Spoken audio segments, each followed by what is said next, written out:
Hi, everybody. Welcome to English Digest. I'm Stephanie. And I am Tom, and today we're going to be talking about wild animals, especially bears in North America. Yeah. This is all, of course, through a TV show that we're going to talk about, which, of course, is on Animal Planet, and the program is called Project Grizzly.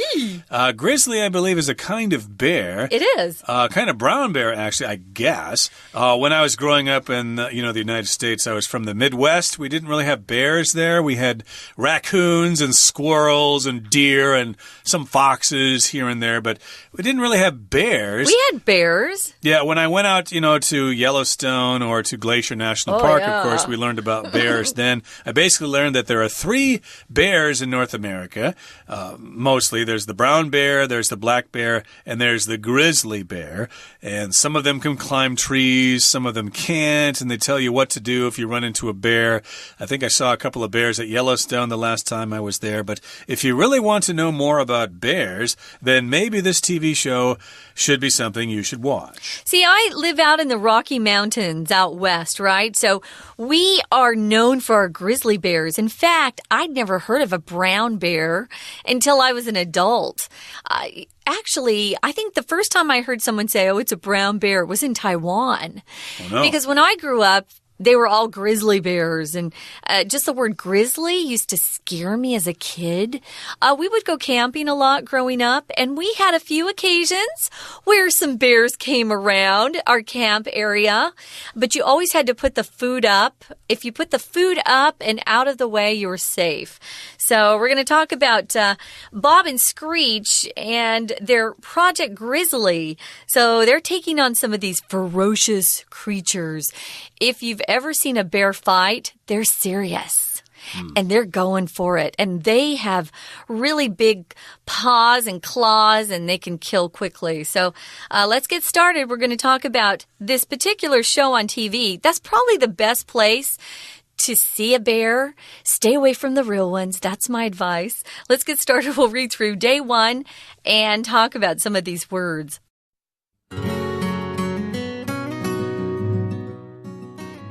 Brown bears are one of North America's largest and most ferocious creatures. Thus, it seems obvious to most people that these animals should be avoided, especially in the wild. Though brown bears principally feed on berries and other types of vegetation, they're capable of attacking and consuming any animal they come across, including humans. For this reason and plenty more, most people generally steer clear of brown bears unless they're securely enclosed within a zoo.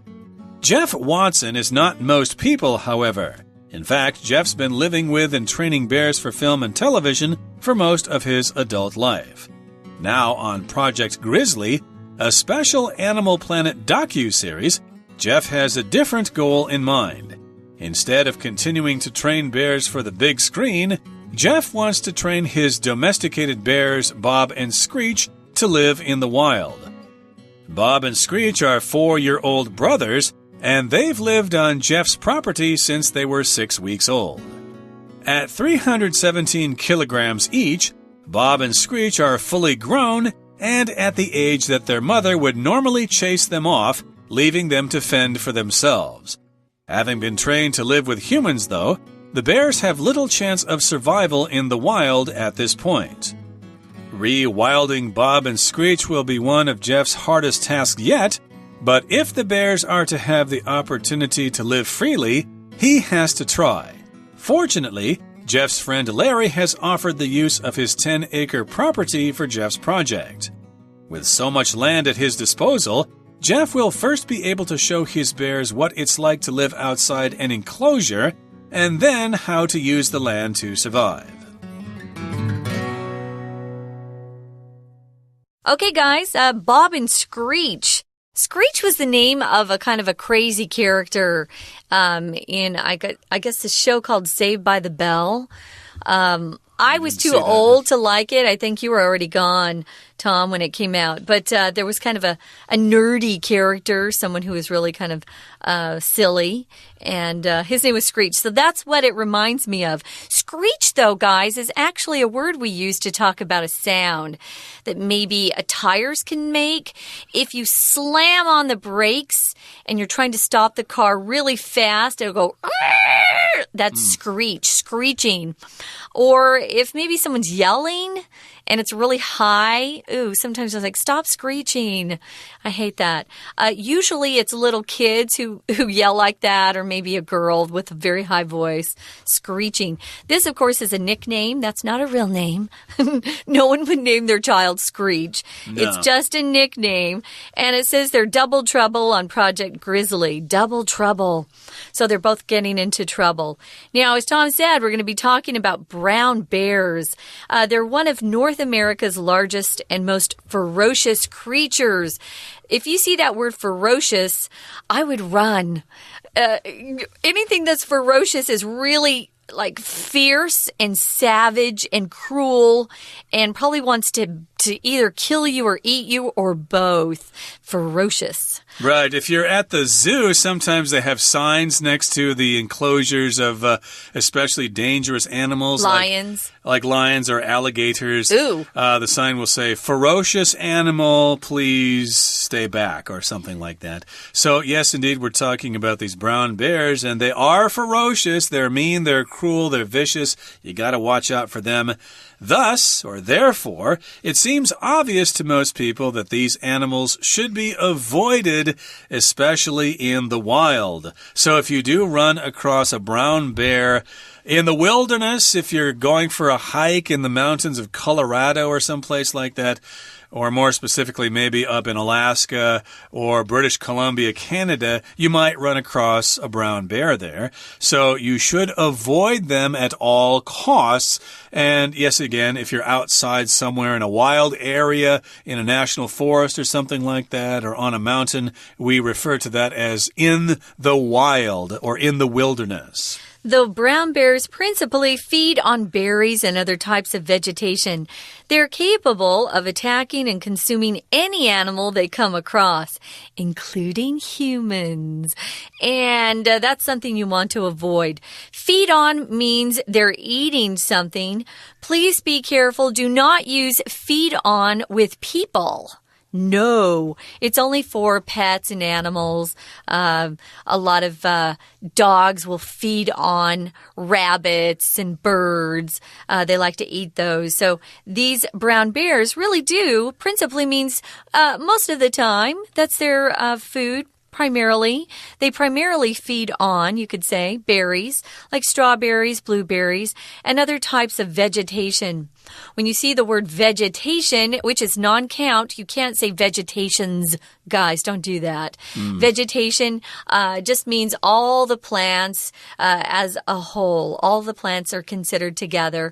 So there's a lot of beautiful vegetation in Taiwan. I think it's one of the prettiest green places you can find on the planet Earth. So they do like to eat berries and other types of vegetation or plants, but they're also able to, or they have the capability of, attacking and consuming, which is another word for eat. You can consume by eating something. They can consume any animal they come across. If you're in their way and you're bothering them, they will attack you, especially if a mama bear sees her cubs around humans. She'll fight you for them. Even though you're not trying to hurt her babies, she will fight you to the death. Right, so usually brown bears eat vegetables and things like that. They feed on vegetation, but they are able to attack anything. And that's what to be capable of it means. That means you have that ability. Like I could say, gee, I had no idea John was capable of such violence. He turned out to be a really mean guy. But in this particular case, these bears, although they eat vegetation mostly, they can still attack and eat any animal they come across, maybe rabbits or turtles or even humans. A fox. A fox, yes. They come across them, they encounter them. So if you happen to be in the wrong place at the wrong time and the bear is hungry, or like Stephanie said, you happen to be around their kids, you could be in big trouble. Now, for this reason and plenty more, most people generally steer clear of brown bears unless they're securely enclosed within a zoo. So here we've got a verb phrase to steer clear of something. That means to avoid something. Just don't go there. You might hear this on traffic reports. Hey, if you're trying to get out to Mujia, you should steer clear of the Sinhai Tunnel. There's a big traffic jam there. You should probably seek an alternate route home. Or I might warn a coworker, hey, you better steer clear of Tom today. He's in a bad mood.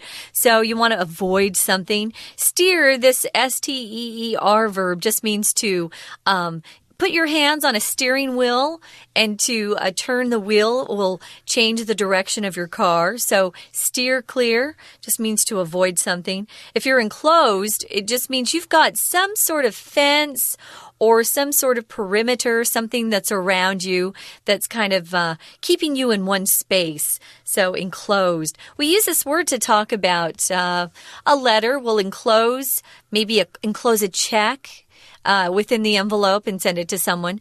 For the red envelopes, money is enclosed within those red envelopes and are given out at Chinese New Year. So unless they're securely enclosed within wherever they're going to put them, in a pen or in a particular holding area within the zoo, don't go near them. It's dangerous. Yeah, I think there are some brown bears at the Taipei Zoo, but I'm not sure. I haven't been there in a long time. My daughter's kind of grown up and we don't really go there anymore. But I know they've got a Formosan black bear there. But yes, these are kind of dangerous animals and you should keep clear of them or steer clear of them. Stay away from them. Again, unless they're enclosed in a zoo, you can look at them, but don't tease them. Okay, that brings us to about the midway point in today's lesson. We're going to take a break right now and listen to our Chinese teacher. Hi everyone, my name is Jenny. 今天我们要看的是第8单元。好，这个单元呢要谈的，是2只 grizzly bear， 它们其实是 brown bears。我们来看一下 Bob and Screech。那标题里面提到 Double Trouble on Project Grizzly， 为什么用 Grizzly？ 当然指的是 Grizzly Bear。不过 Grizzly Bear 说穿了，它们其实是一种 Brown Bears， 也就是棕熊。好，我们再来看一下这2只棕熊，它们到底发生了什么事？那一开始文章就提到了Brown bears 可以说是北美洲最大型而且是最 ferocious 最凶猛的生物之一，大概大家都知道应该要避开这些动物。那但是呢，我们知道说棕熊它基本上吃的是什么呢？是浆果，是其他的植物。不过不要忘记了，他们其实是会攻击人类的。说到他们会攻击人类 ，they are capable of attacking and consuming any animal they come across, including humans. 所以说人也是会被攻击的哦。那不过我们要注意的就是are capable of, be capable of 这个片语呢，就是表示是有这样子的能力的。当然大家都会想到有什么能力，那不是 be able to 吗？没错，那就要注意咯。be capable of 一定是用 of 这个介系词，后面呢再加名词或者动名词。但是如果你用 be able to， 那就是加不定词的 to 再加动词了。好，这2个片语很类似，但是用法真的不一样。另外呢，在下面还有一个片语，就是 steer clear of。 他说到人碰到 brown bears 应该要避开，没错， steer clear of 这个片语其实就相当于 avoid 避开。 We're going to take a quick break. Stay tuned. We'll be right back.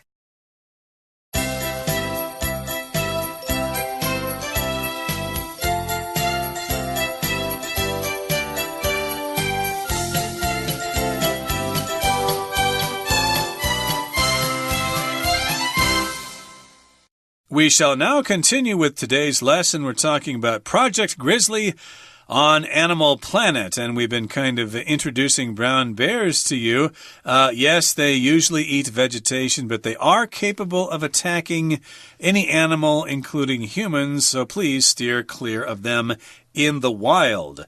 Now, let's talk now about Jeff Watson. He's not most people, however, okay? He's a very special person. He can probably handle himself around bears. In fact, Jeff's been living with and training bears for film and television for most of his adult life. So, of course, as you know, on some TV shows or in some movies, we do see bears. And, of course, it's very difficult to film a wild bear, so you probably have to have bears trained to act in these movies. So he's been living with those bears, trying to understand how they behave, and he trains them for movies and for TV shows. He's been doing this ever since he was an adult. A bear trainer.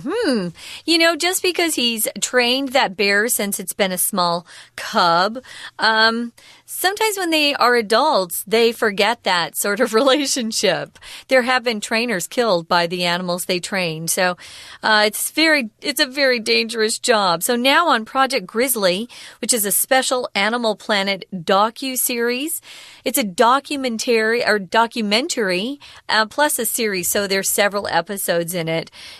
Jeff has a different goal in mind.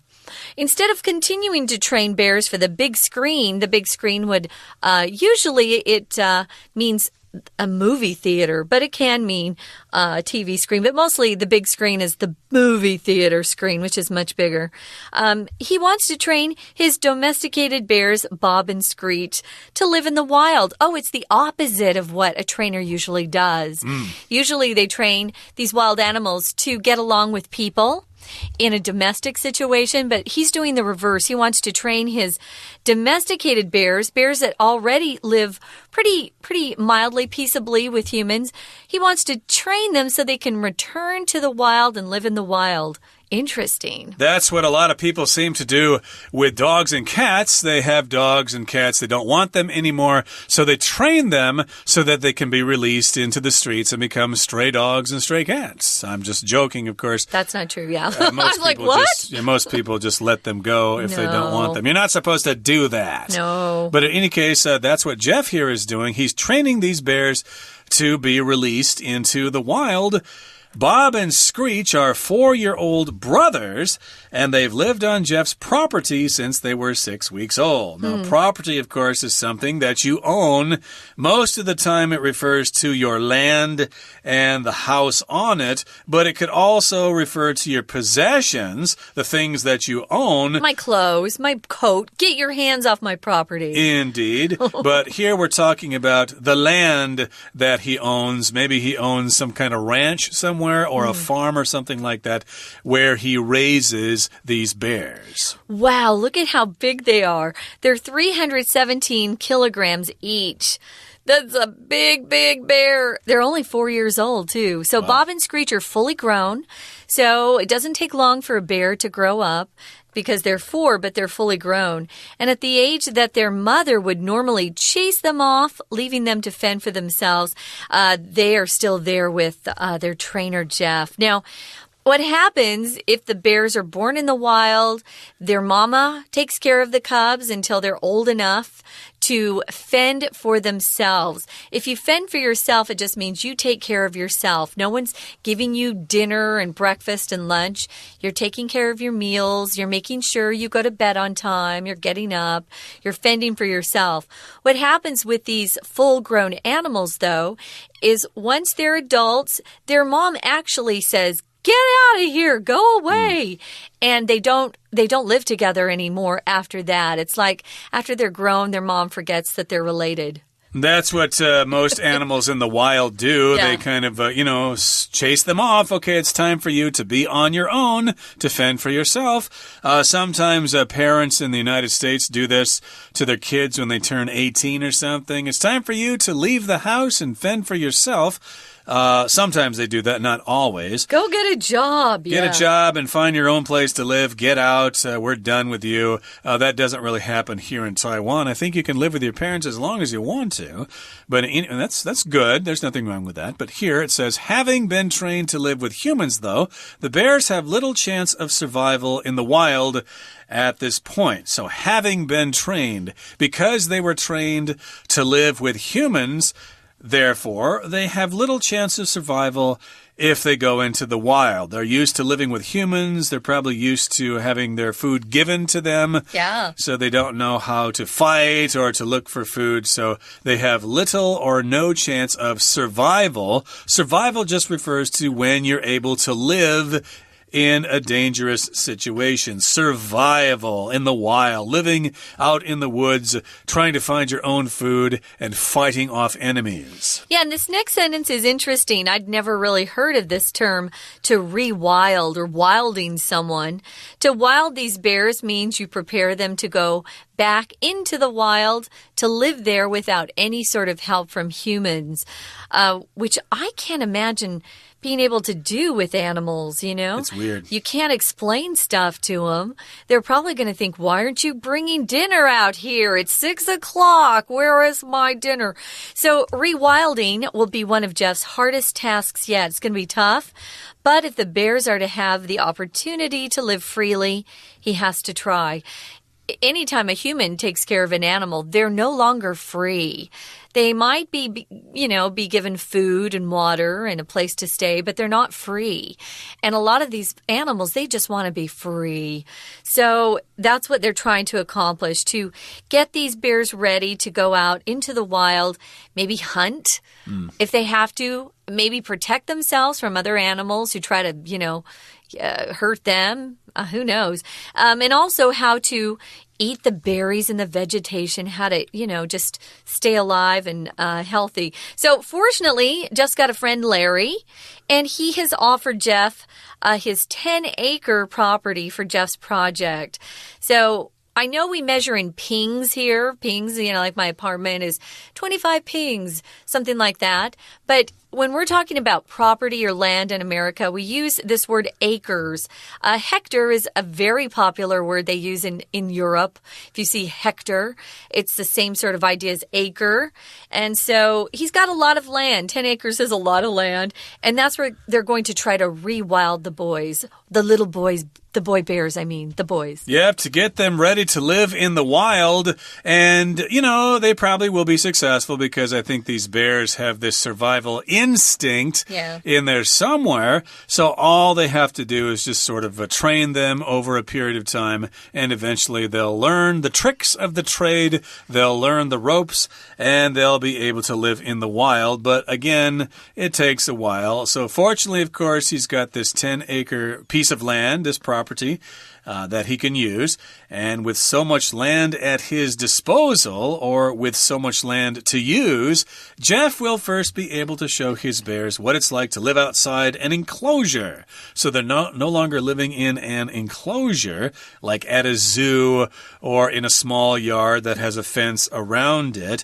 Now they're going to be able to kind of roam around in a bigger area and to move as they please and to look for look for other berries, animals, berries, or kinds of vegetation to eat. Maybe another brown bear that could be a girlfriend. Could be, or they maybe can kill a couple of snakes or some raccoons or something like that and chomp them down and see what it feels like.